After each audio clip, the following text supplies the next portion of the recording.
Hi guys, നമ്മളങ്ങനെ കേരളത്തിലെത്തി. നമ്മുടെ Kerala to Kashmir ട്രിപ്പിന് എത്ര ചിലവായിട്ടുള്ള കാര്യങ്ങളും പിന്നെ അതുപോലെ നമ്മൾ യൂട്യൂബിൽ നിന്നുള്ള വരുമാനം ഒന്ന് റിവീൽ ചെയ്യാൻ പോവാണ്. നമ്മുടെ റൂമിന് എത്രയായി, അതുപോലെ തന്നെ പെട്രോളിന് എത്രയായി, അങ്ങനെ എല്ലാ എക്സ്പെൻസും ഫുൾ കംപ്ലീറ്റ് നമ്മൾ ഈ വീഡിയോയിലൂടെ അറിയിക്കുന്നതായിരിക്കും. അപ്പോൾ ആരും വീഡിയോ സ്കിപ്പ് ചെയ്ത് നേരെ വീഡിയോയിലോട്ട് പോകാം. നമുക്ക് ഒരുപാട് എക്സ്പെൻസും കാര്യങ്ങളൊക്കെ ഉണ്ട്. അപ്പോൾ നമുക്ക് ആദ്യം ആക്സസറീസിലേക്ക് കിടക്കാം. അതിനു മുമ്പ് നമ്മൾ നമ്മുടെ വണ്ടി മോഡിഫൈ ചെയ്തിരുന്നു.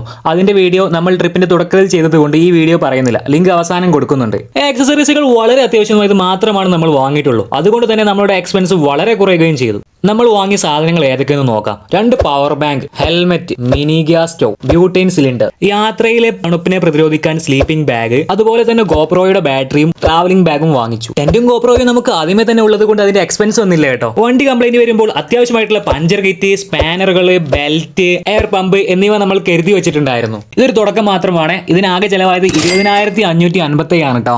ട്രിപ്പ് സ്റ്റാർട്ട് ചെയ്തതിനു ശേഷം തണുപ്പ് മൂലവും യാത്രാ മൂലവുമുള്ള ബുദ്ധിമുട്ടുകളെ പ്രതിരോധിക്കാൻ വേണ്ടി lip balm, hair oil, move, paracetamol പോലത്തെ മെഡിസിൻസും പിന്നെ നമ്മൾ ഗ്ലൗസ്, ജാക്കറ്റ്, മാസ്ക് പോലത്തൊന്നും തണുപ്പിനെ പ്രതിരോധിക്കാൻ അതും മേടിച്ചു. ഇതിനെല്ലാം പാടെ നമുക്ക് വന്ന ചെലവ് 1885 ആണ് കേട്ടോ. നമ്മുടെ സ്കൂട്ടർ നമ്മൾ അവിടെ എത്തുന്നവരെ ഒരു പണി നിന്നുണ്ടായില്ല. അതിനുശേഷം നമുക്ക് മുട്ടം പണികളായിരുന്നു. അപ്പോൾ അതിന്റെ ചെലവ് നോക്കാം. ആദ്യം നമുക്ക് ഒരു വർക്ക്ഷോപ്പിന് മുമ്പിൽ നിന്നായിരുന്നു പണി കിട്ടിയത്. അത് ഫ്ലഗ് അടിച്ചു പോയതായിരുന്നു. അവിടെ നിന്ന് ശരിയാക്കി വീണ്ടും കുറച്ച് ഓടിയതിനു ശേഷം വീണ്ടും കംപ്ലൈന്റ് ആയിട്ട് നമ്മൾ 4 കിലോമീറ്ററോളം തള്ളി ഹോണ്ടയുടെ ഷോറൂമിൽ കയറ്റി അതിന്റെ കംപ്ലീറ്റ് ആയിട്ട് തീർത്തുട്ടോ. പിന്നീട് നമ്മൾ കാശ്മീർ പോയി, അതുപോലെ മണാലി പോയി, എല്ലായിടത്തും കണ്ടിറങ്ങി തിരിച്ചു വരുമ്പോൾ വീണ്ടും പണി കിട്ടി. നോർത്ത് ഇന്ത്യയിൽ സ്കൂട്ടികൾ കുറവായതുകൊണ്ട് തന്നെ വണ്ടിയുടെ പാർട്സുകൾ കിട്ടാത്തത് കൊണ്ട് പല വർക്ക്ഷോപ്പിലും കയറ്റി. പിന്നീട് നമുക്ക് മഹാരാഷ്ട്രയിൽ വെച്ചാണ് വണ്ടി നന്നാക്കാൻ പറ്റിയത്. ഇതിന് മൊത്തം നമുക്ക് ചെലവായത് 1420 രൂപയാണ് കേട്ടോ. റൂമിന്റെ കാര്യം എടുക്കുകയാണെങ്കിൽ കേരളം തൊട്ട് കാശ്മീർ എത്തുന്നത് വരെ നമുക്കൊരു ചെലവുണ്ടായിരുന്നില്ല. ശേഷം നമുക്ക് കാശ്മീരിലെ ഗുൽമർഗിലും അതുപോലെ മണാലിയിലും റൂം എടുക്കൽ നിർബന്ധമായി. 4 തവണയായി റൂം എടുത്തതിന് ആകെ വന്ന ചെലവ് 2800 രൂപയാണ് കേട്ടോ.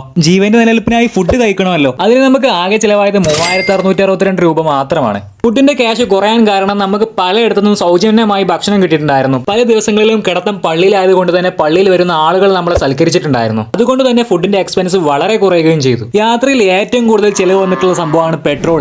ഓയിലും 2 തവണ മാറ്റി കേട്ടോ. ഓയിലിന് വന്നിട്ടുള്ള ചെലവ് 620 രൂപയാണ്. 2 തവണയാണ് നമ്മൾ മാറ്റിയിട്ടുള്ളത്. ഓടിയ കണക്ക് എത്രയെന്ന് ചോദിച്ചാൽ 7766 കിലോമീറ്റർ ആണ്. പെട്രോളിന് ആകെ ചെലവായത് 18,893.41 പൈസയാണ് കേട്ടോ. പല സംസ്ഥാനങ്ങളിലും പല റേറ്റ് ആയതുകൊണ്ട് നമുക്ക് പലയിടങ്ങളിൽ നിന്നും പല ഗുണങ്ങളും ദോഷങ്ങളും ഉണ്ടായിട്ടുണ്ട്. ഹിമാചലിൽ ഇപ്പോൾ നമുക്ക് 96 രൂപയ്ക്ക് പെട്രോൾ കിട്ടിയിട്ടുണ്ടായിരുന്നു. അതുപോലെ തന്നെ രാജസ്ഥാനിൽ 109 പോയിന്റ് സംതിങ് ആയിരുന്നു, 109.99 ആ ലെവലൊക്കെ ആയിരുന്നു കേട്ടോ പെട്രോളിന്റെ എമൗണ്ട്. നമ്മുടെ ട്രിപ്പിൽ നമുക്ക് പ്രതീക്ഷിക്കാത്ത ഒരു ചെലവ് വന്നിട്ടുണ്ട്. അത് ടോൾ പ്ലാസ ഉണ്ടോ. ബൈക്കിന് ടോൾ ഇല്ല എന്നാണ് എല്ലാ ടോൾ പ്ലാസയിലും കാണിച്ചത്. പക്ഷെ ഒരു ടോൾ പ്ലാസയിൽ നമുക്ക് 205 രൂപ മൊത്തത്തിൽ പോയിട്ടുണ്ട്. 3 തവണ 205 രൂപയായിട്ട് അടച്ചിട്ടുണ്ടായിരുന്നു. അതുപോലെ തന്നെ നമുക്ക് താജ്മഹലിൽ ടിക്കറ്റ് കൊടുക്കേണ്ടതുണ്ടായിരുന്നു, റെഡ് ഫോർട്ടിലും ടിക്കറ്റ് കൊടുക്കാണ്ടായിരുന്നു. നമ്മുടെ ഈ കേരള ടു കാശ്മീർ ട്രിപ്പിന് ആകെ മൊത്തം ചെലവായി 47,249 രൂപയും 0.41 പൈസയുമാണ്. അപ്പോൾ നിങ്ങളെല്ലാവരും ആകാംക്ഷയോടെ കാത്തിരിക്കുന്നത് നമ്മൾ യൂട്യൂബിന്റെ വരുമാനം റിവീൽ ചെയ്യാൻ പോവുകയാണ്.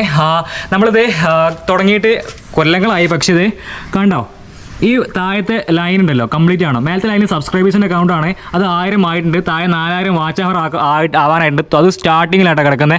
അപ്പോൾ ഒരുപാട് പണി ഇനി എടുക്കാനുണ്ട്. നമ്മൾ ഒരുപാട് കൊല്ലങ്ങൾ വീഡിയോസ് അപ്ലോഡ് ചെയ്തിട്ടുണ്ട്. ഇനി ഒരുപാട് കൊല്ലങ്ങൾ വീഡിയോസ് അപ്ലോഡ് ചെയ്താലേ പിന്നെ അതുപോലെ നിങ്ങൾ സപ്പോർട്ട് ഉണ്ടെങ്കിൽ ഒറ്റയടിക്ക് നമ്മൾ രക്ഷപ്പെടും. നിങ്ങൾ കൂടുതൽ ആളുകളിലേക്ക് ഷെയർ ചെയ്യുക. പിന്നെ അതുപോലെ തന്നെ അപ്പോൾ നമ്മുടെ കണക്കും കാര്യങ്ങളുള്ള ഈ വീഡിയോ ഇവിടെ വെച്ച് അവസാനിപ്പിക്കുകയാണ്. പിന്നെ ഈ വീഡിയോ നിങ്ങൾക്ക് ഉപകാരപ്പെട്ടെന്ന് വിശ്വസിക്കുന്നു. ഇനി ആരെങ്കിലും കാശ്മീർക്ക് പോകാന്നുണ്ടെങ്കിൽ, അതും ഓൺ റോഡ് പോകാന്നുണ്ടെങ്കിൽ ഈ വീഡിയോ വളരെ ഉപകാരപ്രദമായിരിക്കുമെന്ന് വിശ്വസിക്കുന്നു. അപ്പോൾ അടിപൊളി അടുത്തൊരു വീഡിയോ ആയിട്ട് വീണ്ടും കാണാം.